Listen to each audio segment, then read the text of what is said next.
Welcome to the Monday Monologue. Well, this week we're going to be talking about sources. And they're not just for horses, they're for audio gear too. And how important they are is huge. Without a good source, I don't care what kind of amp you have or what kind of speakers you have, it's never going to sound good. And it's something that I feel like that is severely overlooked. In the audio thing, you always hear people saying, you need to put all your money in your speakers. And speakers. That's what people talk about. And speakers are important. But I do feel like a lot of folks overemphasize the importance of speakers and maybe even the amp, and then they ignore or minimize the source and how important that is and what's driving the amp.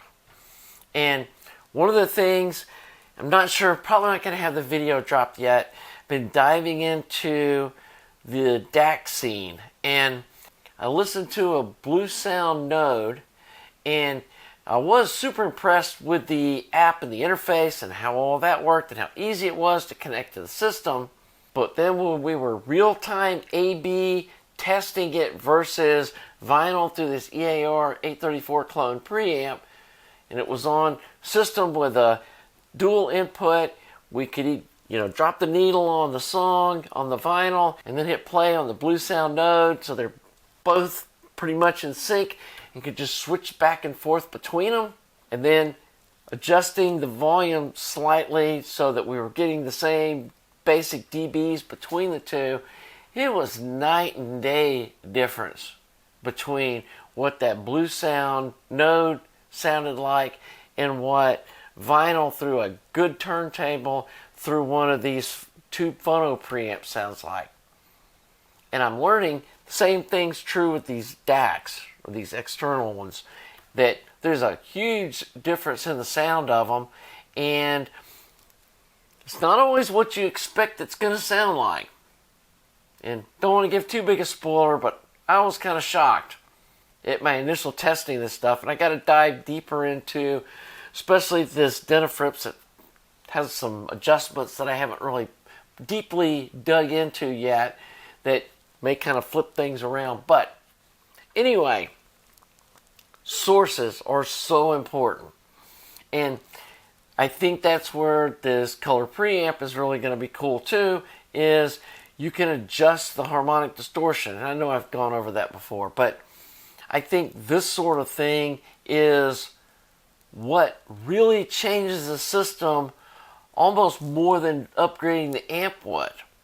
And I saw that in real time, taking an amp and one of these out to a guy's house and listened to them, and this made more difference. And one of the things I'm finding as part of this business model that I'm doing is the necessity for spending some time with the customer, trying to figure out exactly what is going to fit their needs best. And I know that brick and mortar shops, that's kind of what they're doing at a much higher price point. Somebody was emailing me, they went into some brick and mortar home audio thing, and he was like, yeah, our systems start at 20 grand and go up from there. And I was talking to this other guy, said he was at some, working with some hi-fi company. He was fixing to drop 100 grand on his home audio system. And I'm just like, what? Like, how do you even do that? But I guess, when I've seen $20,000 speaker cables and power cables, I guess it doesn't shock me that somebody could drop 100 grand into a system pretty quick. And what I saw, somebody was saying that, you should budget 30% of your audio budget for cables and interconnects. And I'm like, huh? Like, why would you do that?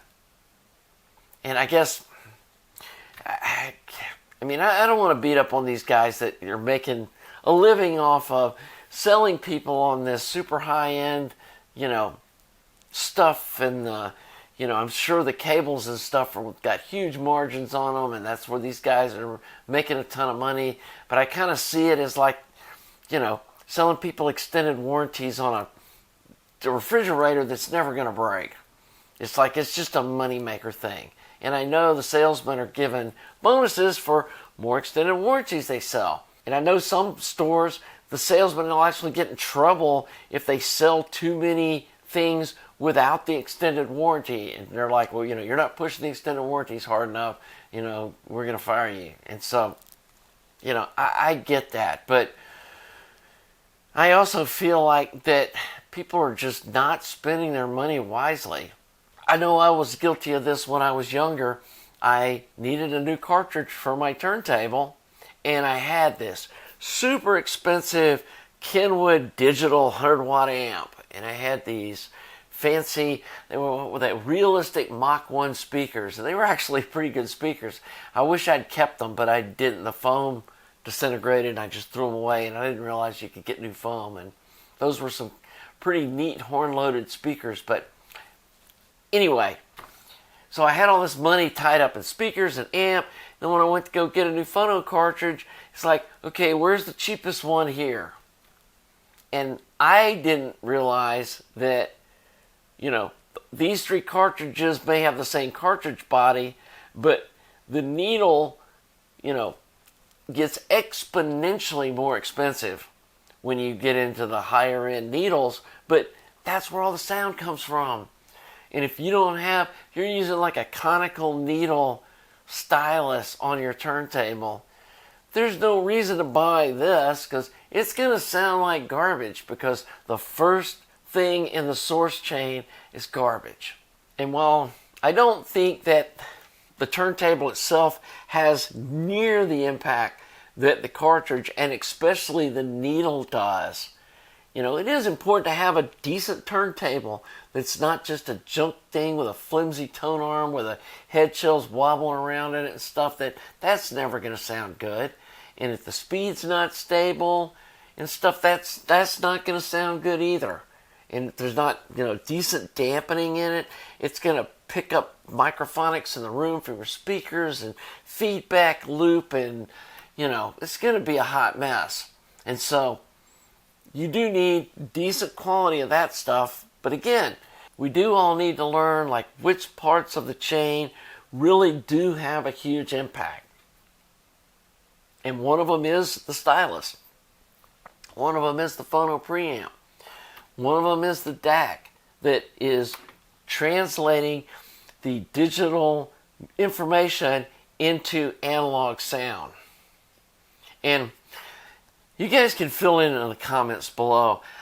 I don't really understand what advantage a streamer is over like just using a laptop or a computer to stream the digital information to the DAC, other than just convenience, and you can pull the app up on your phone. Obviously, Bluetooth from your phone isn't going to sound great because it's all compressed into the Bluetooth thing and all that stuff.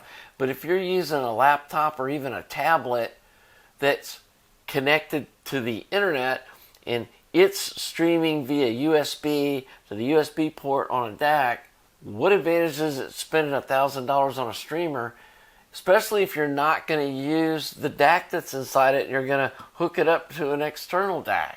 So put in the comments below or shoot me an email at steffi@skunkydesigns.com and we can get in the conversation. Or some of you guys that know a lot about this stuff and want to chat on the phone about it, I'm cool with doing that too, because I'm trying to learn more about this, and there's so much BS and hype out there. I just can't, when they start talking chocolatey this and whatever, I'm just like, oh my God, here we go. And some of these same influencers have recommended or talked up just some really garbage tube gear. And so I know that they're not a valid source for information either. And so, and obviously, I'm not the only one on YouTube that's, giving honest reviews, but I'm really skeptical at this point about believing a lot of these people.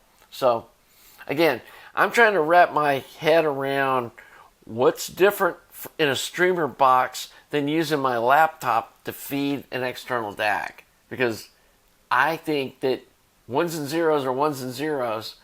And I can't imagine when people talk about, like, you need special USB cables because they influence the sound, or special, gold wound Ethernet cables.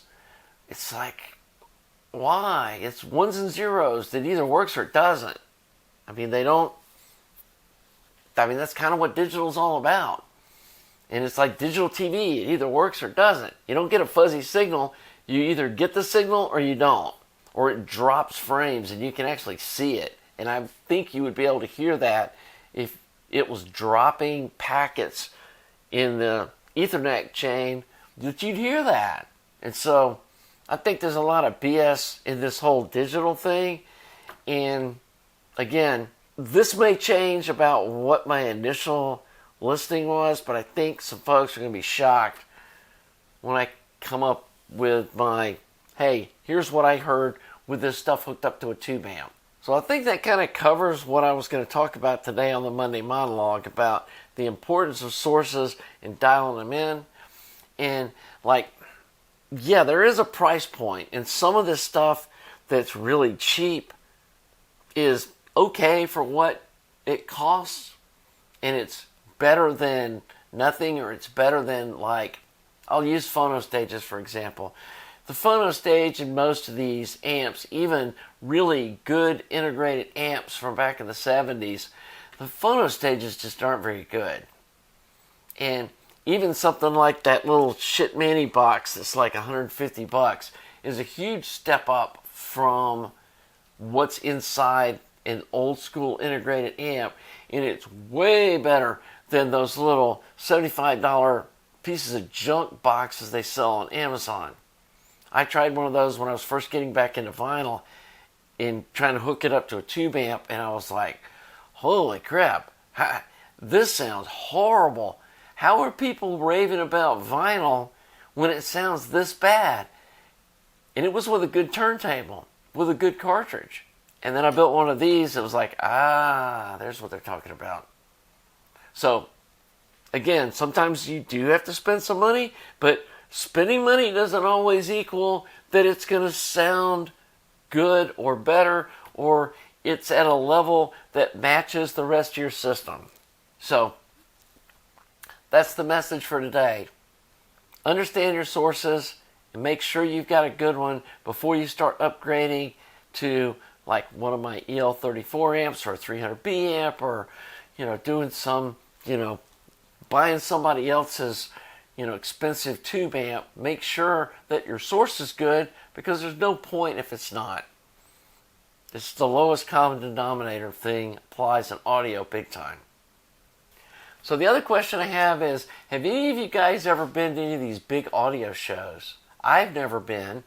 And I know years ago when I was looking at buying a boat, we went to the boat show and we were able to look at all the boats, and actually made a deal on buying a boat at the boat show and got a great boat. It's kind of what you do. You can shop all the different manufacturers in the same place.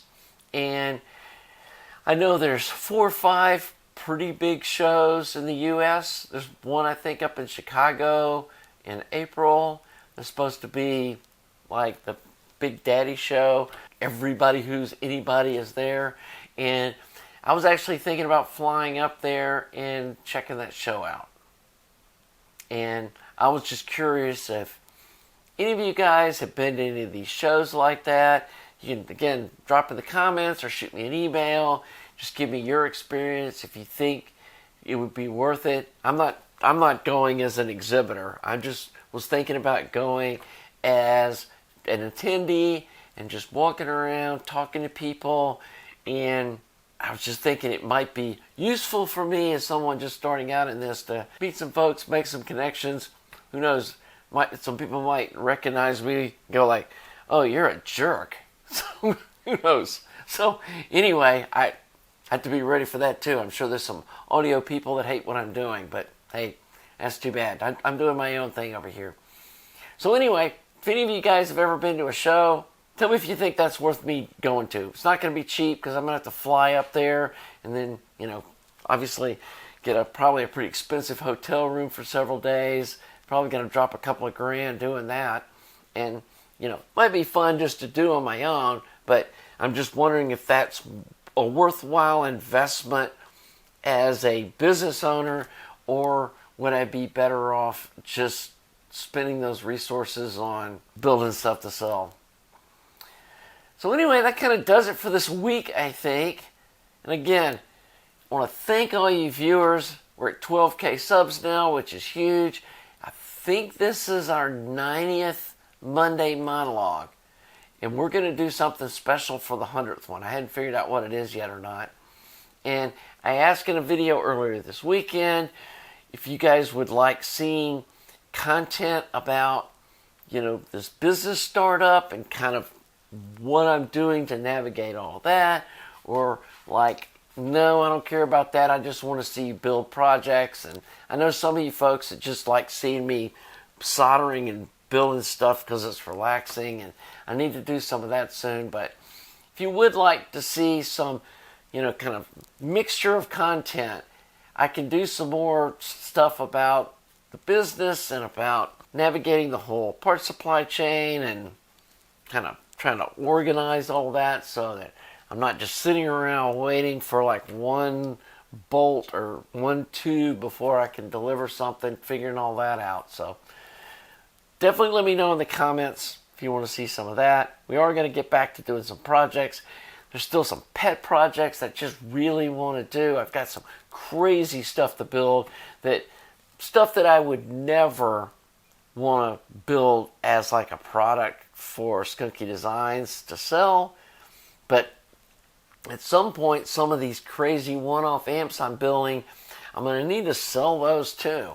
And I don't really want to just drop them on eBay. So we may do a video about that, about like, hey, here's this past ACA amp I built on the channel that I'm not using. Here's what I think it's worth. Sell that thing off. Might sell my 6LU8 amp. I mean, it's a great sounding little amp, but it's just sitting here. I got a pair of EL84 push-pull monoblocks that I built that I'm not using. They're just sitting upstairs. You can see there's amps here behind me that they're just sitting here. And so I may sell off some of this stuff just because it's sitting here and let somebody else enjoy it. So anyway, I think I've thanked everyone, but thanks to all you viewers. Thank you, Patreon folks. Thank you, folks, for lending me gear to test. And we will see you next week for the Monday monologue.